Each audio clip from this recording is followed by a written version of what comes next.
What's up? Video number, I guess this is 4. Last video's got like 3 views. Video before that I think had like 7. So getting fewer and fewer. Whatever.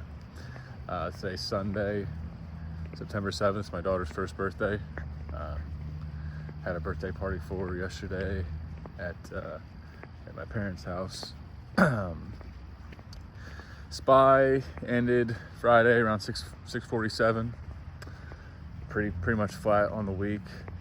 We'll see what I got a feeling this week's gonna be some fireworks.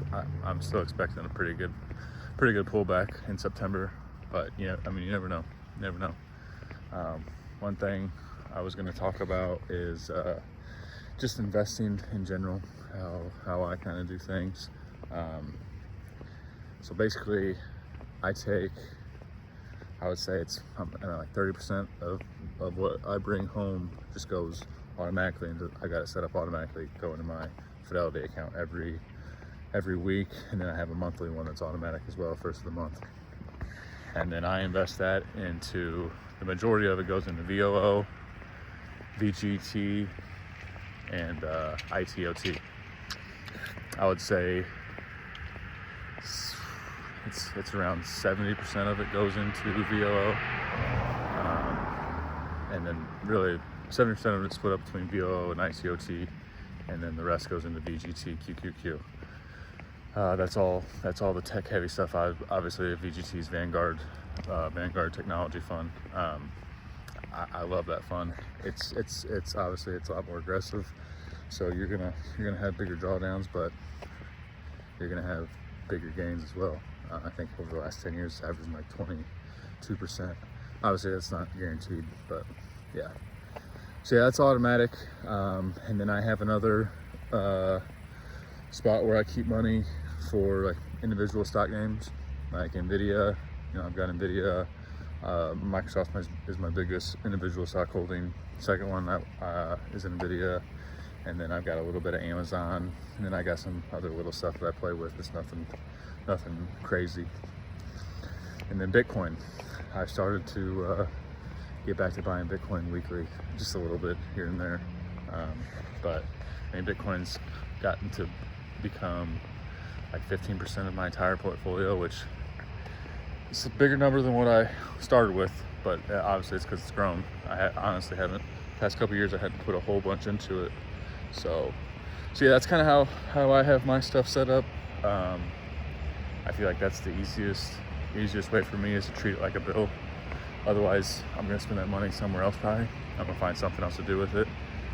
Probably go out to dinner more or whatever. Buy stuff for my daughter more. So treat it like a bill, set it and forget it. Come back 10 years, and obviously you want to use money that you're not gonna need for the near future. Obviously, I fund my stuff like this. I do Roth IRA first, my wife's Roth IRA first. I got a health savings account myself, so that's usually second, and then the rest goes into my brokerage. I'm not one of those believers to max out your 401k, because especially if you want to retire earlier, you can't really access that money until you're 60 or 59 and a half. So the good thing about the Roth IRA is you can pull out your contributions whenever you want with no penalty. You just can't pull out the gains, otherwise you pay the penalty. So that's what I do. I've got a decent chunk in my taxable brokerage, which allows me some flexibility, like this house that we're fixing up. If it comes to it, it's not a bad time to sell some stocks and help out. I don't think I'll need to, but if it gets to it, it's not the end of the world. So, and then I have a brokerage account set up for my daughter that I'm doing $300 a week, and then on her birthday I'll add a little bit. Since their birthday, I added a little bit more. So that all goes into VOO and BGT. I kind of split that up more, close to 50-50, just because she's one, so she's got all the time in the world. I don't really plan on giving any of that to her till minimum 18. Maybe use some of that money to buy her a car at 16, but I'm not going to give her access to it until minimum 18, that'd be for school. And no, I'm not doing the 529 plan. I'm not a huge I mean, once it gets up to, I think it's $30,000, that's fine, because you can roll that into a Roth IRA for them if they don't use it for college. I just like the flexibility of the brokerage account, so I'm just gonna keep all her money in the brokerage account. I think that's the way we're gonna do it. And yeah, I mean, I don't have any necessarily Bitcoin. I don't have her owning any Bitcoin yet. But yeah, VGT and VOO, it's kind of split 50-50. Won't have access to it till she's 18. I mean, but if you got kids, you want to give it all to them when they're 18, I'm sure they'll appreciate that. But I have a hard time handing over a couple $100,000 to an 18-year-old, because I know what I was doing at 18, and it wasn't investing. It was I was invested in alcohol. So yeah, that's kind of, we'll see what's ahead this week in the markets. Fantasy football, NFL week 1 started. Really weird week. A lot of players didn't do a whole lot. Yeah, no, it's super weird. Jamar Chase did nothing. Bengals, nothing. That's how they start every year. I'm assuming Zach Taylor's, if they don't make a deep run in the playoffs, this will be Zach Taylor's last year, I would think.